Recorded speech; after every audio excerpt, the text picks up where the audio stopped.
The hammer hit Ethan Everett's thumb for the third time that morning, and he wondered if the universe was sending him a message about how the rest of his day would go. "Dad, you said a bad word," came the small voice from behind him.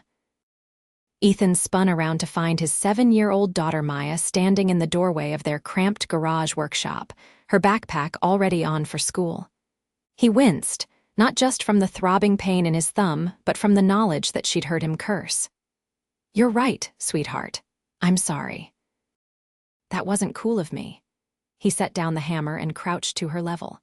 "Ready for school?" Maya nodded, her dark curls bouncing. "Mrs. Patterson says we're learning about architecture today. I told her my dad builds things." Ethan's chest tightened with pride, mixed with the familiar ache of inadequacy. He did build things when people hired him. Lately, those jobs had been few and far between. The deck he was currently pre-building sections for was a small residential job that would barely cover rent for the month. "That's great, baby. You tell Mrs. Patterson all about it."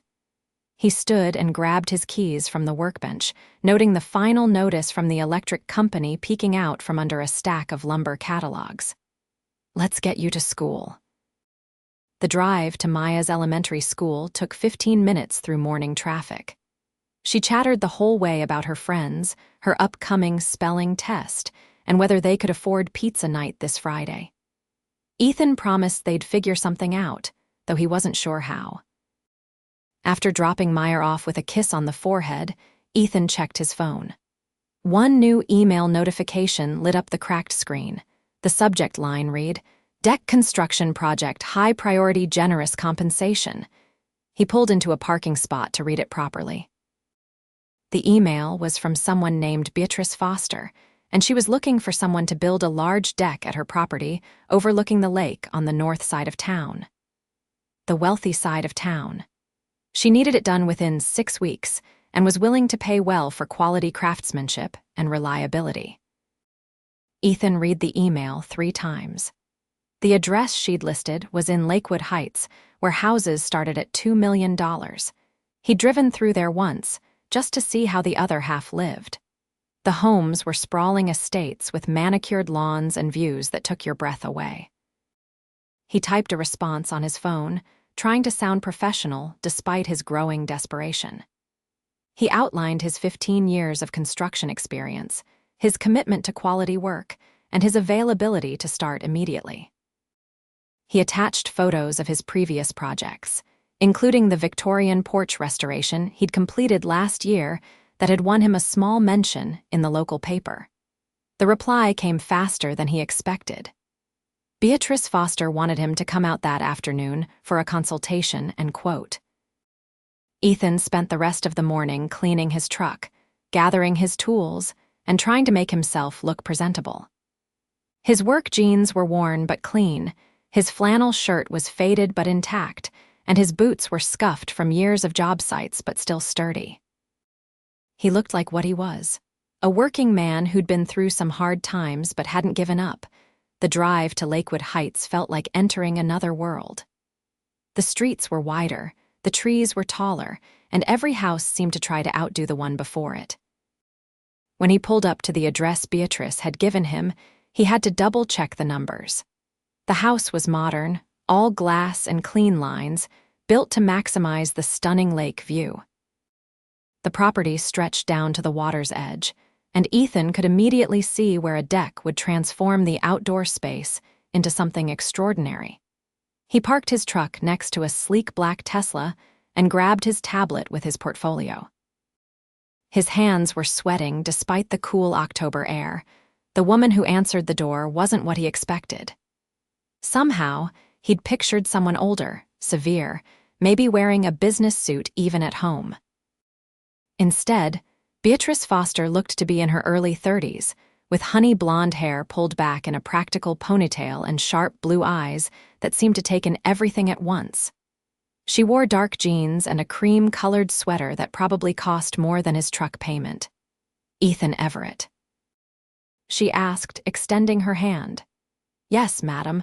Thank you for seeing me on such short notice." Her handshake was firm and confident. "Please call me Beatrice. Come in." She stepped aside, and Ethan found himself in a foyer that could have fit his entire apartment inside it. I was impressed by your portfolio. That Victorian porch restoration was beautiful work. Thank you. That was a challenging project, but rewarding. He followed her through the house, trying not to stare at the expensive art on the walls or the furniture that looked like it belonged in a magazine. They walked through French doors onto a stone patio that overlooked the lake. The view was breathtaking, all blue water and autumn trees reflecting gold and red in the still surface. "This is where I want the deck," Beatrice said, gesturing to the area. "I want it to extend out toward the lake, 2 levels, with built-in seating and lighting. I entertain clients sometimes, but mostly I just want a space where I can relax and actually enjoy this view. The stone patio is cold and uninviting." Ethan pulled out his tablet and started taking notes and measurements. "What kind of wood were you thinking? And do you have any style preferences? I want quality materials that will last. Cedar, maybe? As for style, clean and modern but warm, I don't want it to feel sterile." She watched him work, and he could feel her eyes assessing him. "Your email mentioned you're available to start immediately. Most contractors I've contacted are booked for months." Ethan paused, choosing his words carefully. "I recently finished a project earlier than expected, and my schedule opened up. I'm a smaller operation, just me and occasionally a helper when needed, which means I can be flexible and start right away." It wasn't exactly a lie, but it wasn't the whole truth either. The whole truth was that his last client had cut their project in half due to budget concerns, leaving Ethan with a hole in his schedule and his bank account. Beatrice nodded slowly. "I appreciate honesty, and I appreciate flexibility. Can you give me a quote?" They spent the next hour going over details. Ethan took measurements, showed her examples of similar projects, and discussed timelines. His mind was already designing the deck, seeing how it could flow from the house and frame the lake view perfectly. When he finally gave her the quote, he held his breath. It was fair, maybe even slightly lower than what some bigger companies would charge, but it would keep his lights on and food on the table for the next couple of months. Beatrice looked at the numbers on his tablet for a long moment. "This seems very reasonable. Almost too reasonable. Are you sure you're not undervaluing your work?" Ethan was taken aback. Most clients tried to negotiate down, not up. "That's a fair price for the work, materials, and timeline." "When can you start?" she asked. "I can order materials tomorrow and start demolition and ground prep this week." "Then you're hired." She extended her hand again, and Ethan shook it, relief flooding through him. They discussed logistics, material orders, and payment schedules. Beatrice wanted to do a deposit and then milestone payments, which was more generous than the usual terms. As they talked, Ethan found himself relaxing slightly. She was direct and intelligent, asking good questions and clearly understanding what she wanted. "I work from home most days," Beatrice explained as they walked back through the house. "I run an investment firm, so I'm often on calls or video conferences. I won't be micromanaging your work, but I'll be around if you need anything." "Understood.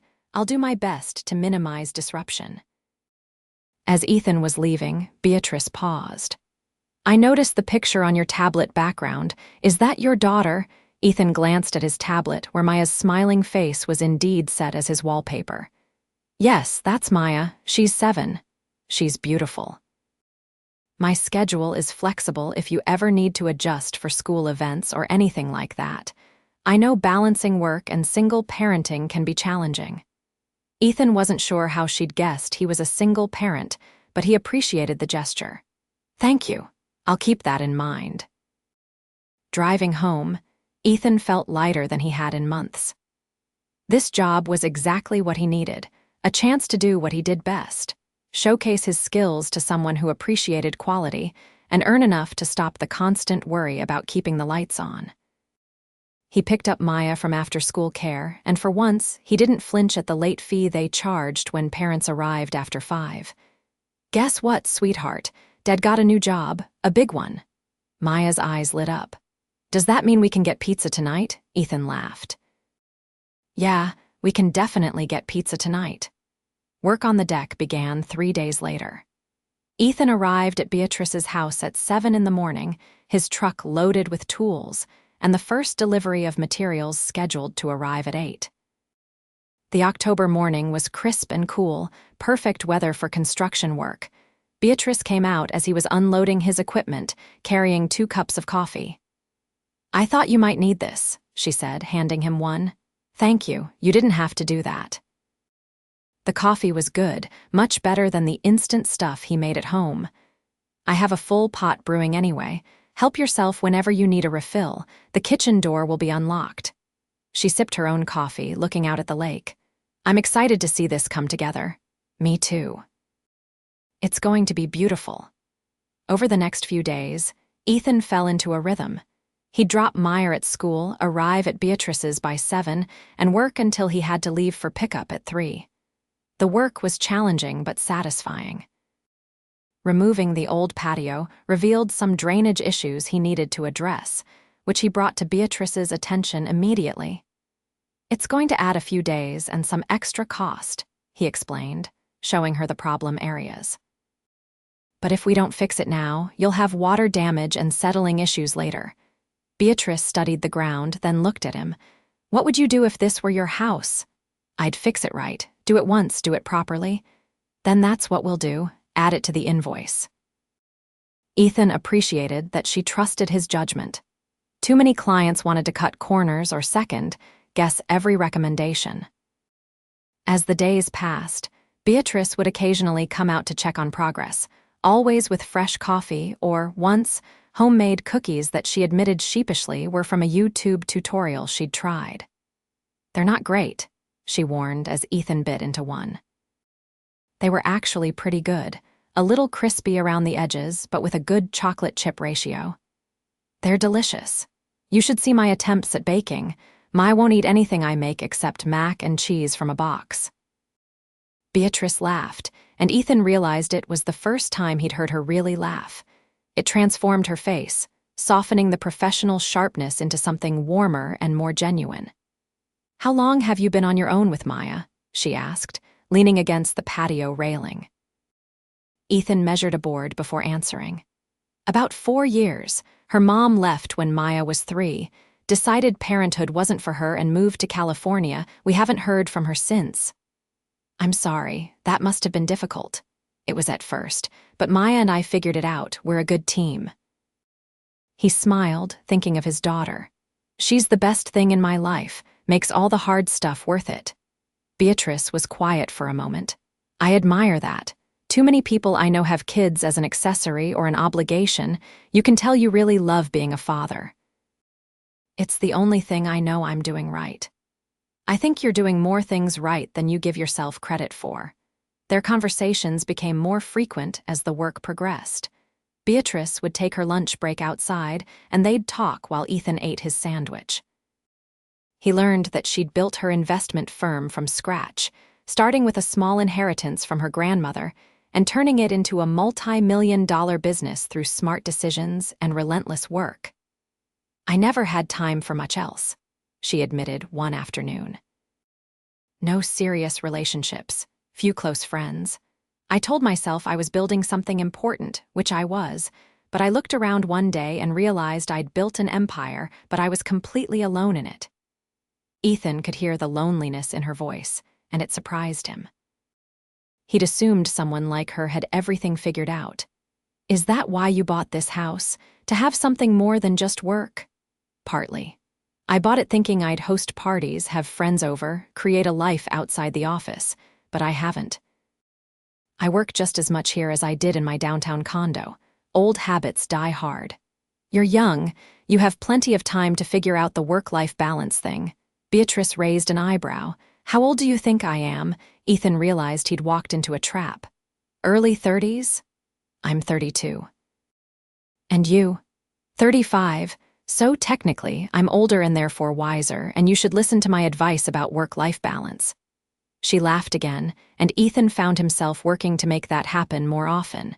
2 weeks into the project, Maya's school had a father-daughter breakfast. Ethan had completely forgotten about it until he received a reminder text the night before. He stared at his phone in dismay. The breakfast was at 8 in the morning, right when he was supposed to be working. He texted Beatrice, explaining the situation and asking if he could come in late that day. Her response came immediately. "Of course, enjoy your time with Maya. Work can wait." The breakfast was held in the school cafeteria, decorated with construction paper decorations and serving pancakes with too much syrup. Maya was thrilled to have him there, introducing him to her friends and proudly showing him her artwork on the classroom walls. "That's my dad," she told one of her friends. "He builds really cool stuff." Ethan's heart swelled. These moments made everything else worthwhile. He arrived at Beatrice's house around 10, expecting her to be busy with work.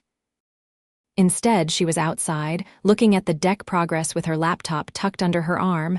"How was the breakfast?" she asked. "Sticky, so much syrup," but Maya loved it. He set down his toolbox and grabbed his work belt. "Thanks for being flexible about it." "Of course." "Those memories matter more than a few hours of work." She paused. "Can I ask you something? How do you do it? Balance being the dad you want to be with the financial pressures of being on your own." Ethan thought about it as he measured out the next section of decking. "Honestly, not very well most of the time. I miss things. I worry constantly about money. I feel guilty when I'm working that I'm not with her, and guilty when I'm with her that I'm not working. But I show up. Every day I show up and try my best. That's all I can do." "That's more than a lot of people do." Something in her voice made him look up. She was staring out at the lake, her expression distant. "My parents were wealthy," she said quietly. "They gave me everything except their time. I was raised by nannies and sent to boarding schools. They loved me, I think, but they were always busy with their own lives, their own ambitions. I swore I'd never be like that if I had kids, but I look at my life now and I wonder if I'm any different. I just chose not to have kids so I wouldn't disappoint them." Ethan set down his measuring tape. "It's not too late to make different choices." "Maybe." She turned back to him with a small smile. "Sorry, I don't usually unload on people like this. There's something about watching you work out here, building something with your hands, being so solid and present. It makes me reflective." "You can unload anytime. I'm a good listener." Their eyes met, and something shifted in the air between them. It was subtle, a slight change in the atmosphere, but Ethan felt it. He looked away first, uncomfortable with the sudden awareness of her as more than just a client. The deck was taking shape beautifully. The two-level design created a dynamic flow from the house to the lake, and the built-in seating Ethan had crafted provided both function and visual interest. He'd added small touches that weren't in the original plan, like integrated planters and a hidden storage compartment, details that made the space feel custom and thoughtful. Beatrice noticed every addition. "You didn't have to do all this extra work." "I know, but I want it to be right. When I build something, it's a reflection of me. I want you to love it." "I already do." The intensity in her voice made him pause mid-hammering. When he looked at her, she was watching him with an expression he couldn't quite read. "Beatrice," he started, not sure what he was going to say. His phone rang, shattering the moment. It was Maya's school. His daughter had fallen on the playground and needed to be picked up. "I have to go," Ethan said, already packing up his tools. "Maya's hurt." "Go, of course go. Is she okay?" They said she's fine, just scraped up and shaken. "But I need to be there." "Absolutely. Let me know if she needs anything." Ethan drove faster than he should have to Maya's school. She was sitting in the nurse's office with bandages on both knees and tear tracks on her face. The moment she saw him, she started crying again. "Dad." "I fell off the monkey bars." He scooped her up carefully, checking her injuries. They were superficial, nothing serious, but she was scared and hurting and needed her father. "You're okay, sweetheart. I've got you." He took her home, settled her on the couch with her favorite blanket and a movie, and made her grilled cheese sandwiches cut into triangles the way she liked. She fell asleep halfway through the movie, exhausted from the adrenaline crash. Ethan's phone buzzed with a text from Beatrice. "How is Maya? He sent back a photo of his daughter asleep on the couch, peaceful despite the bandages. "She'll be fine. Tough kid." "She gets that from her dad," came the reply, followed by another message. "Take tomorrow off if you need to stay with her." "Thanks, but she'll be back at school tomorrow. Nothing keeps her down for long. Like her dad," Beatrice wrote again. Ethan stared at that message longer than he should have, wondering what exactly she meant by it. Work continued through late October and into November. The weather was getting colder, but Ethan pushed through, wanting to finish before winter made outdoor work miserable. Beatrice had started bringing him lunch sometimes, claiming she'd ordered too much food for just herself. "You don't have to keep feeding me," Ethan said, as she set down a container of pasta from an Italian place downtown. "I know I don't have to. I want to." She sat beside him on the partially finished deck, looking out at the gray November sky. "This is the most time I've spent outside in years. I'm usually chained to my desk, staring at screens and spreadsheets. This is nice. Building a deck is nice. Watching you build a deck is nice. Seeing something take shape from raw materials into something beautiful. It's different from what I do. I move money around, make investments, analyze markets. It's all abstract, numbers on screens. What you do is tangible and real." Ethan took a bite of pasta to give himself time to think. The truth was, he'd started looking forward to these lunch breaks more than he should. Beatrice was smart and funny, surprisingly down to earth despite her wealth, and she looked at him like he mattered, like what he did had value beyond just the paycheck. "Can I ask you something?" he said finally. "Why did you really hire me? I know you said you were impressed by my portfolio, but you could have hired any high-end construction firm in the city. Why a small operation like mine?" Beatrice was quiet for a long moment. "Your email. The way you wrote about your work. There was passion there and pride, but also humility.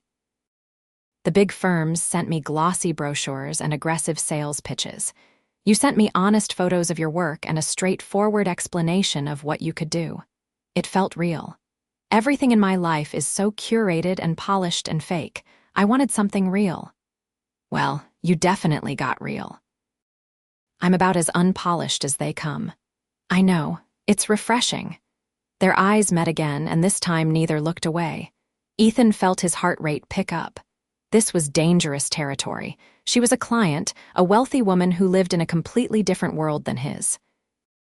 Getting involved would be complicated and probably stupid, but the way she was looking at him made him want to be stupid.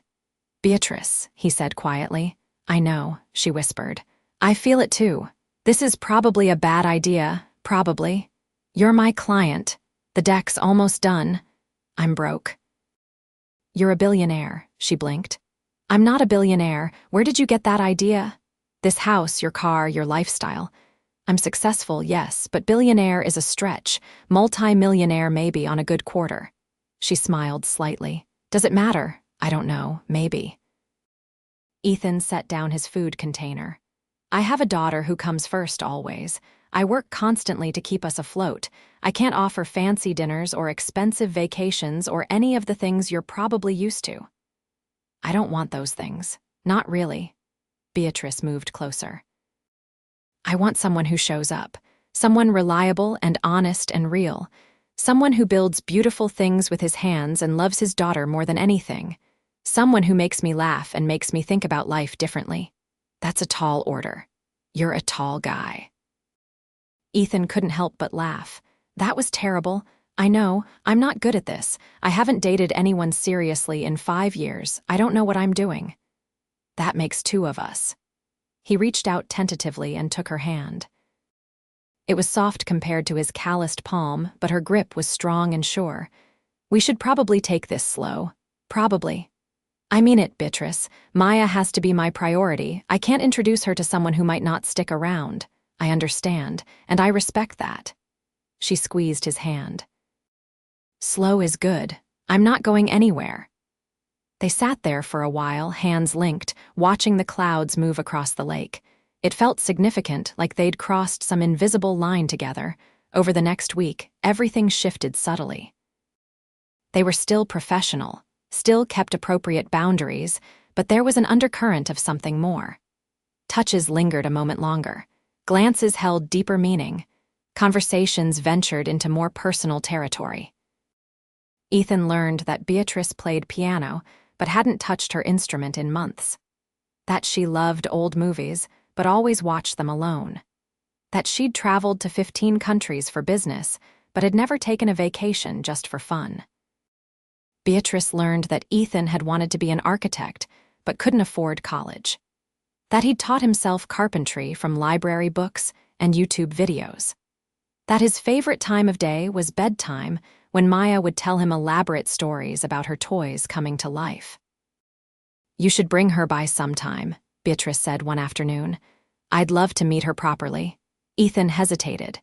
This felt like a big step, bigger than holding hands or flirting over lunch. "Are you sure?" "I'm sure, only if you're comfortable with it, of course." "Let me think about it."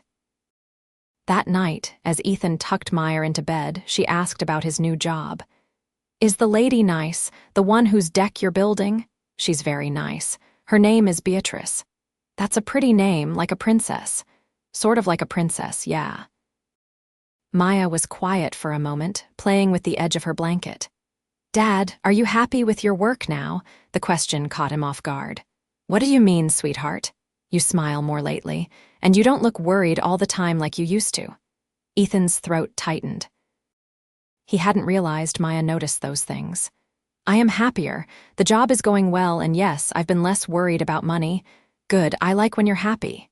She yawned. "Can we go to the park this weekend?" "Absolutely, it's a date." "Dad, it's not a date. We're related." He laughed and kissed her forehead. "You're right. It's a hangout then." As he left her room, Ethan thought about what Maya had said. He was happier, and it wasn't just because of the financial relief. It was Beatrice. Being around her, talking to her, the possibility of something more, it all made him feel alive in a way he hadn't felt in years. The deck was nearly complete. Just final touches remained, ceiling and the lighting installation. Ethan found himself working slower, not wanting the project to end because it would mean no more daily excuse to see Beatrice. "It's beautiful," Beatrice said, standing on the finished upper level and looking out at the lake. "Even better than I imagined." "It turned out pretty good," Ethan agreed, feeling proud of the work. "The lighting will make it perfect for evening entertaining, or evening relaxing." She turned to him. "I've been thinking. When you're done here, I have a friend who needs some work done on her house. I may have talked you up considerably. She's interested in meeting with you if you're available." "That would be great. Thank you." "I'm not ready for you to stop coming around," Beatrice said softly, "so I'm finding excuses to keep you in my orbit." Ethan set down his tools and walked over to her. They were standing close enough that he could see the flecks of gold in her blue eyes.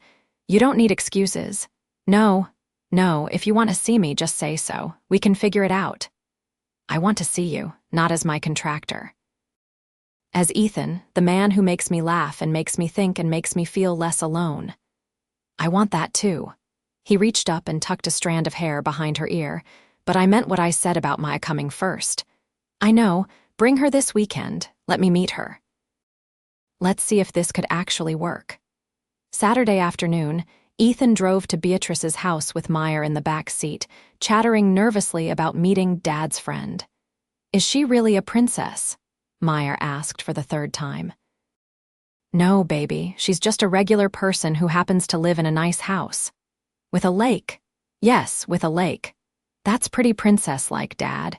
He couldn't argue with that logic. Beatrice met them at the door, and Ethan could see she was as nervous as he was. She dressed casually in jeans and a sweater, clearly trying not to be intimidating, but her house alone was enough to make anyone feel small. "Hi, Maya. I've heard so much about you. Your dad talks about you all the time." Maya hid partially behind Ethan's leg, suddenly shy. "He talks about you too." "Does he?" Beatrice's eyes flicked to Ethan with amusement. "She's 7. She doesn't understand context," Ethan muttered. Beatrice had planned activities, simple things like cookies to decorate and a walk down to the lake to skip stones. Maya warmed up quickly. especially when Beatrice admitted she was terrible at skipping stones and needed Maya to teach her. You have to find flat ones, Maya explained seriously, searching the shoreline. And you throw them sideways, not down. Like this. Beatrice tried and failed spectacularly, the stones sinking immediately. Maya giggled. No, here, I'll show you. Ethan watched them together, his daughter patient and earnest, Beatrice genuinely trying and laughing at her own failures. Something in his chest loosened, a tension he hadn't realized he was carrying. Later, they decorated cookies at Beatrice's kitchen island. Maya made hers into colorful abstract art with too much frosting, while Beatrice attempted a neat design that ended up looking more chaotic than intended. I'm not good at this, Beatrice admitted. That's okay. Dad's not either. He once tried to make me a birthday cake and it fell apart. We had to eat it with spoons.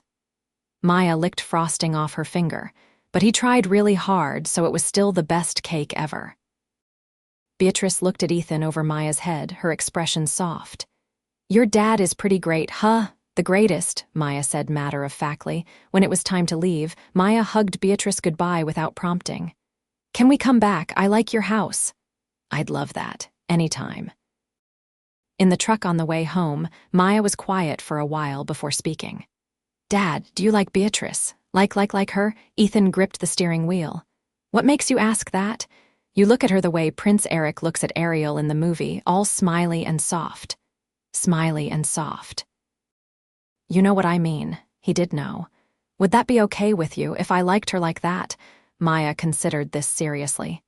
Is she nice to you? Very nice. Does she make you happy? She does. Then it's okay. You should be happy, Dad. You work really hard. You deserve nice things too.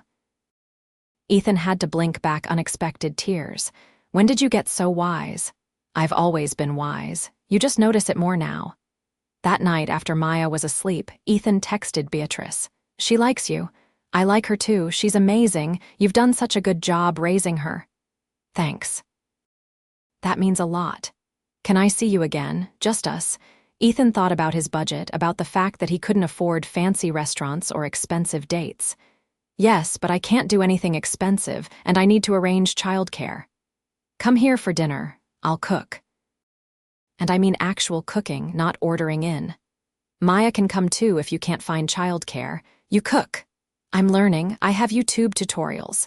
That made him smile. Okay, when? Tomorrow. Tomorrow. Dinner at Beatrice's the next evening was casual and chaotic in the best way. She'd attempted to make lasagna from scratch, and while it was slightly burnt on the edges and a little watery in the middle, it was delicious because of the effort behind it. This is terrible, Beatrice said, laughing as she served it. I'm so sorry. Are you kidding? This is great. You made this yourself, with heavy guidance from an Italian grandmother on YouTube, but yes. Maya ate 2 helpings, which was the highest compliment possible. After dinner, Beatrice showed Maya her piano, and Maya was entranced by the sound. Beatrice played a simple song, rusty but still beautiful, and Maya clapped enthusiastically. Can you teach me? Maya asked. I'd love to, if your dad says it's okay. Ethan, watching from the doorway, felt something click into place. This felt right. Natural. Like they could actually be something together. Not despite their differences, but maybe because of them. After Maya fell asleep on Beatrice's couch, worn out from playing, Ethan and Beatrice sat on the newly finished deck with glasses of wine, a blanket draped over their legs against the November chill. I haven't had people over like this in so long, Beatrice said quietly. It feels good. Full. Maya can be a lot. I hope she wasn't too much. She was perfect. You're so lucky to have her. I know. They sat in comfortable silence, watching the moon reflect on the lake. Ethan reached over and took her hand, and she laced her fingers through his. I'm falling for you, Beatrice said suddenly. I know it's fast and maybe crazy, but I am. You and Maya both. You've brought something into my life I didn't know I was missing. Ethan's heart hammered. I'm falling for you too. It scares me a lot actually. Why? Because I come with complications. A kid, money issues, a small life. You could have anyone. I don't want anyone. I want you. The man who builds beautiful things and raises an amazing daughter and makes me feel like maybe I could have a life that's about more than just work and success. She turned to face him fully. I know I have money and you're worried about that, but money doesn't mean anything if you're lonely. I've had success and wealth for years, and I've never been as happy as I've been these past few weeks with you. Beatrice. He didn't have words for what he was feeling. She leaned in slowly, giving him time to pull away. He didn't. Their lips met softly at first, tentative and questioning, then deeper, with more certainty. Ethan cupped her face, feeling her soft skin under his rough hands, and kissed her like she was precious, like she mattered. Because she did when they finally pulled apart, both breathless. Beatrice smiled. Wow. Yeah, wow. So we're doing this? Really trying. If you're willing to deal with my crazy life, then yeah, I want to try. Your life isn't crazy, it's real, and I want to be part of it. They kissed again, and Ethan felt something he hadn't felt in years. Hope. Real, tangible hope for a future that included more than just survival. The next few weeks were a careful balance of building their relationship while protecting Maya. They went on dates when Ethan could arrange a sitter, simple things like walks in the park or coffee shops. Beatrice started coming to Maya's school events, sitting with Ethan and cheering for his daughter like she belonged there. Beatrice also made good on her promise to connect Ethan with other clients. Suddenly, his schedule was filling up with jobs, all from wealthy homeowners in Beatrice's network who wanted quality craftsmanship and were willing to pay for it. You don't have to do this, Ethan told her after the third referral. I don't want people to think I'm with you for your connections. I'm not giving you these jobs. They're hiring you because you're talented. I'm just making introductions. She took his hand. Let me help you, Ethan, not because you need saving, but because I want to see you succeed. You deserve success.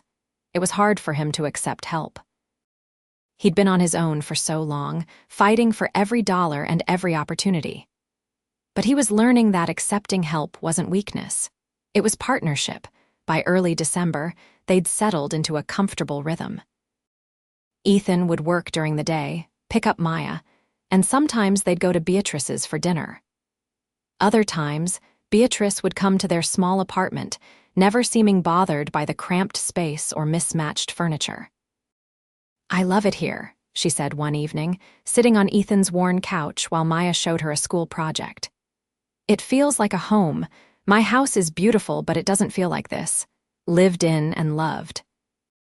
That's a nice way of saying small and cluttered, Ethan joked from the kitchen where he was making spaghetti. No, I mean it. You can feel the love here. Every drawing on the fridge, every photo on the wall, every worn spot on the couch from movie nights. This is what a home should feel like. Maya climbed into Beatrice's lap, completely comfortable now. You can come here anytime.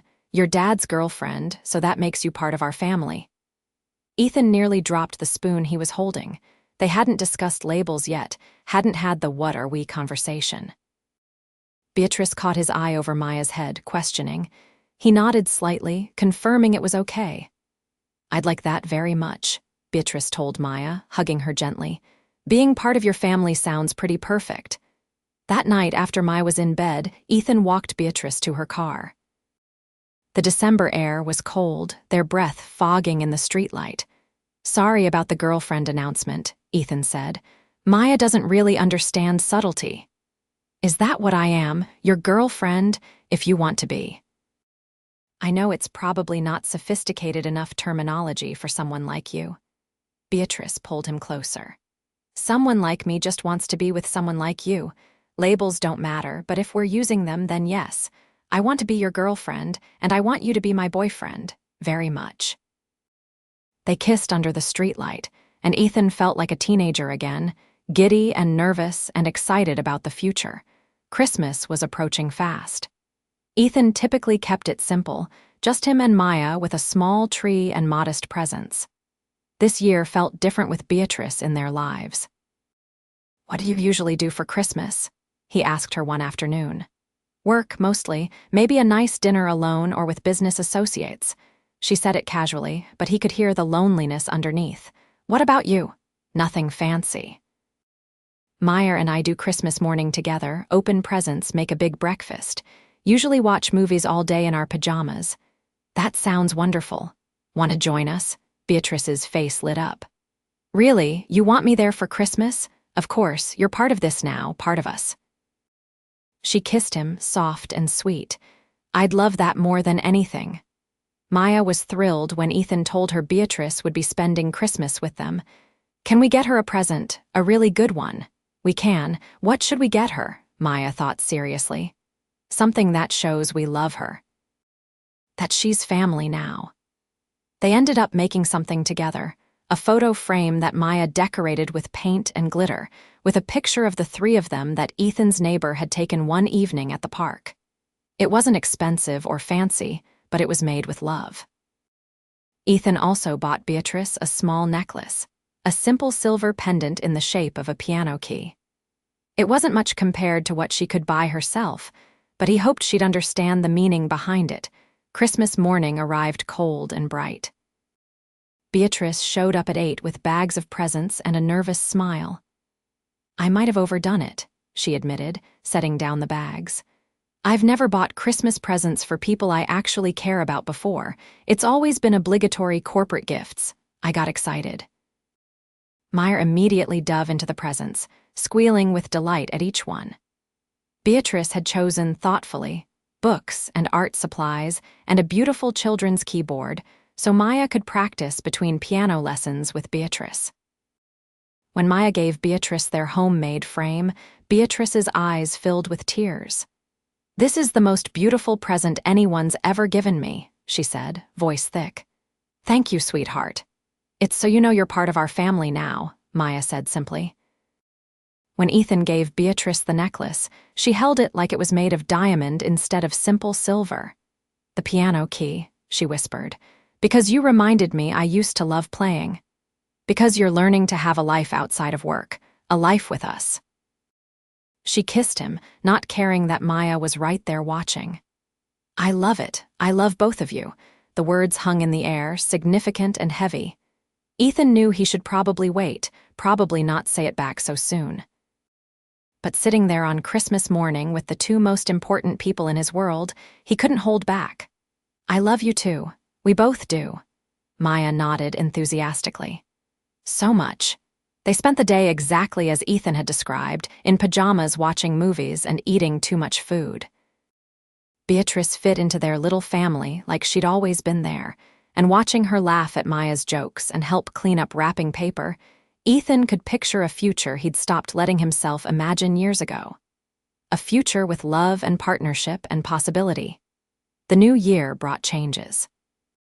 Ethan's business was growing thanks to Beatrice's referrals and his reputation for quality work. He was able to move into a better apartment, still modest but bigger, and in a safer neighborhood with better schools for Maya. I can't believe this is ours, Maya said, running through the empty rooms before the furniture arrived. It is, sweetheart. We earned it. Beatrice helped them move, insisting on hiring movers despite Ethan's protests. Let me do this. Please, I want to help. You've already done so much. Not nearly enough. You've given me so much more than I could ever give you back. As winter turned to spring, their relationship deepened. Beatrice was at their apartment more often than her own house. Maya had a regular weekly piano lesson with Beatrice that both of them treasured. Ethan was taking on bigger projects, building a name for himself, even hiring a helper so he could take on more work. I'm proud of you, Beatrice told him one evening. They were at her place, sitting on the deck he'd built, watching the sunset. Look how much has changed in 6 months. Because of you. No, because of you. You were always talented and hardworking. I just gave you some opportunities. You did the rest. We make a good team. We do. She leaned against his shoulder. I've been thinking about something. What's that? My house. It's beautiful, but it's too big for one person. Too empty. She paused. What if it wasn't just one person? Ethan's heart skipped. What are you saying? I'm saying that you and Maya are at my place half the time anyway. I'm at your apartment the other half. Maya should have her own room here. You should have space for your tools and your office. We should stop living in 2 places and just live together. Here. Beatrice, that's huge, are you sure? I've never been more sure of anything. I love you. I love Maya. I want us to be a real family, not just people dating who sometimes sleep over. A family. She turned to face him. What do you think? Ethan thought about it. The practical part of him worried about the enormous gap in their lifestyles, about whether it was right to let Maya get used to this level of comfort. But the rest of him, the part that loved Beatrice and wanted to build a life with her, knew this was right. I think Maya would love having a piano in her bedroom and a lake to play by. And what about you? What would you love? Waking up next to you every morning, coming home to you every night, building a life with you that's about more than just surviving. He kissed her softly. Yes, let's do it. Let's be a family. Beatrice's smile was radiant. Really, really. But Maya and I come with conditions. We pay our share. I'm not a kept man. How about you do all the home repairs and maintenance and we call it even? There's no way that's equivalent to half the mortgage on this place. Fine. You do repairs, cook dinner 3 nights a week since you're better at it than me, and teach me to use power tools. You want to learn power tools? I want to learn everything about your world, and I want you in mine. Equal partners. Equal partners, he agreed. They told Maya the next day. She reacted exactly as they hoped, jumping up and down and squealing about having her own room with a view of the lake. Can I paint it purple? Beatrice laughed. You can paint it any color you want. Moving in together was an adjustment. They had to figure out rhythms and routines, how to share space and responsibilities. Beatrice had to learn that Ethan needed to contribute financially, even if he made less than her. Ethan had to learn to accept that Beatrice wanted to use her resources to make their lives better, and that wasn't a reflection of his inadequacy. I'm not trying to save you or fix your life, Beatrice said during one of their few arguments about money. Your life doesn't need fixing. I just want to share everything I have with you because I love you. That's what partners do. I just don't want to be someone who takes advantage. You could never. You work harder than anyone I know. You're an amazing father and partner. Let yourself accept good things, Ethan. You deserve them. It was a lesson he was slowly learning. By summer, they'd settled into a comfortable routine.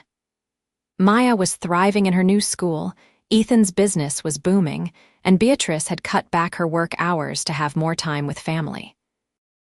She still ran her firm successfully, but now she had balance, the thing she'd been missing for so long. One evening in July, after Maya was asleep, Ethan took Beatrice out to the deck. He'd been working on it in secret for weeks, adding a section with a pergola draped in lights. When did you do this? Beatrice asked, amazed. I've been sneaking out after you fall asleep. I wanted to add something special. It's beautiful. There's more. He led her to the center of the new section where he'd built a custom bench, and carved into the wood was a message. Where we became a family. Beatrice traced the letters with her fingers, tears streaming down her face. Ethan, I love you, he said, dropping to one knee. I love your strength and your kindness and the way you love Maya like she's your own. I love that you make me believe I deserve good things and that you push me to be better. I love building a life with you every single day. He pulled out a ring, simple but elegant, a sapphire surrounded by small diamonds. I know you could buy yourself anything, but this ring isn't about money. It's a promise. A promise that I'll show up every day and build this life with you. That I'll love you through the hard times and celebrate the good times. That you and Maya will always be my priority and my home. Beatrice was crying openly now. Yes, yes, of course yes. He slid the ring onto her finger, and she pulled him up to kiss him, both of them laughing and crying at once. How did I get so lucky? She whispered against his lips. I ask myself the same question every day. They planned a small wedding for the fall, just family and close friends. Maya was the flower girl and took her duties very seriously, practicing her walk down the aisle for weeks. The wedding was held at their house, on the deck where everything had started. As Ethan watched Beatrice walk toward him in a simple white dress, the lake sparkling behind her, he thought about how much had changed in 1 year. A year ago, he'd been barely scraping by, worried about every bill and wondering if he was enough for his daughter. Now he had a successful business, a home he loved, and a woman who saw him for exactly who he was and loved him anyway. "I never believed in fairy tales," Beatrice said during her vows. "I thought love was something other people found, not someone like me who worked too much and lived too small. Then you showed up with your tool belt and your honest eyes and your beautiful daughter, and you taught me that love isn't about grand gestures or perfect moments. It's about showing up, building something together, board by board, day by day. You've built me a life I never dreamed I could have, and I promise to spend every day building one for you too." Ethan's vows were simpler, but no less heartfelt. "You saw value in me when I could barely see it in myself. You loved my daughter like she was yours from the very start. You made me believe that I deserved more than just survival. I promise to build you whatever you want, fix whatever breaks, and love you with everything I have for the rest of my life."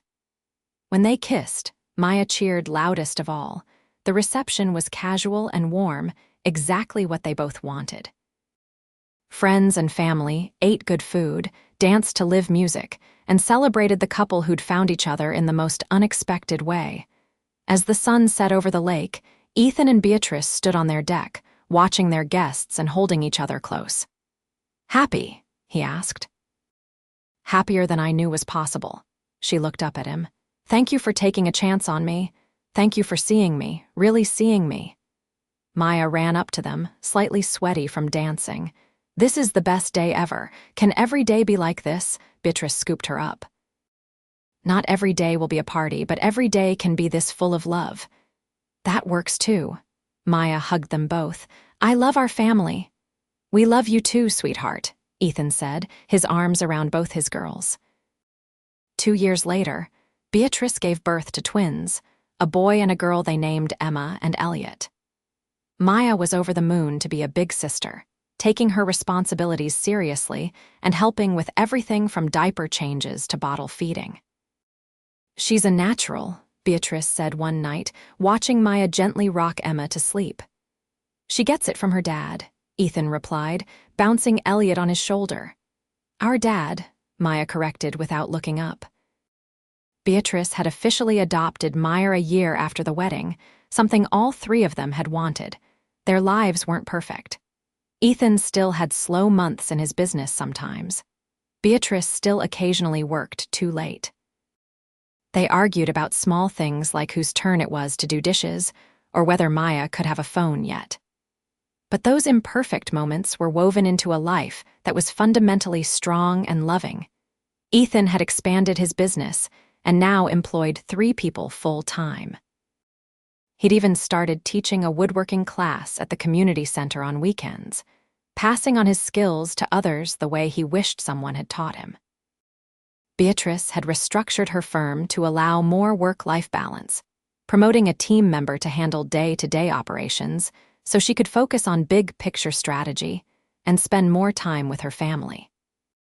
On their 5th wedding anniversary, they sat on the deck again, the same spot where they'd gotten engaged. The twins were asleep inside, Maya was at a friend's house, and they had rare quiet time alone. "Remember when you first came here to give me a quote?" Beatrice asked, her head on Ethan's shoulder. "I was so nervous. My truck was making a weird noise, I had a hole in my work boot, and I was terrified I'd say something stupid and lose the job. I remember thinking you were the most genuine person I'd met in years. No pretense, no sales pitch. Just honest and real. I couldn't afford pretense. I was barely holding it together. You were stronger than you realized. You still are." She squeezed his hand. "You taught me what real strength looks like, not power or money or control, but showing up every day for the people you love. Working hard, being honest, building something that matters. You taught me I was worth more than I thought, that I deserved good things, that being vulnerable wasn't weakness." They sat in comfortable silence, watching the stars reflect on the lake. "What are you thinking about?" Beatrice asked. "How one job changed my entire life. If you'd hired someone else that day." "I wouldn't have. It had to be you. I felt it even then, something about your email, your work, the way you presented yourself. Like the universe was saying, pay attention to this one. The universe got it right. It did. She turned to kiss him. I love you, Ethan. I love the life we've built together. I love you too, more than I ever thought I could love anyone. Inside, one of the twins started crying, then the other joined in. They looked at each other and laughed. Duty calls, Ethan said, standing and pulling Beatrice up. Together, she asked. Always together. They walked inside hand in hand, ready to soothe their crying babies, check on their sleeping oldest, and continue building their life one day at a time. It wasn't the life Ethan had imagined for himself 5 years ago when he was struggling to make ends meet. And it wasn't the life Beatrice had resigned herself to, alone in her beautiful but empty house. It was better. Messy and chaotic, and filled with love. Built on a foundation of respect and partnership, strengthened by challenges they'd faced together, and decorated with moments of joy and laughter and connection. Ethan had come to build a deck. Instead, he'd built a family, a life, a future that exceeded anything he'd dreamed possible. And every day, he got to wake up next to the woman who'd seen his worth when he couldn't see it himself, who'd loved his daughter as her own, and who'd chosen to build something beautiful with him. That was the real masterpiece, not the deck or the house or any physical structure. The real masterpiece was the love they'd created, board by board, moment by moment, choosing each other every single day. And it was just the beginning. There would be more challenges ahead, more moments of doubt and difficulty. Maya would grow up and eventually leave for college. The twins would have their own journeys. Ethan's business would have ups and downs.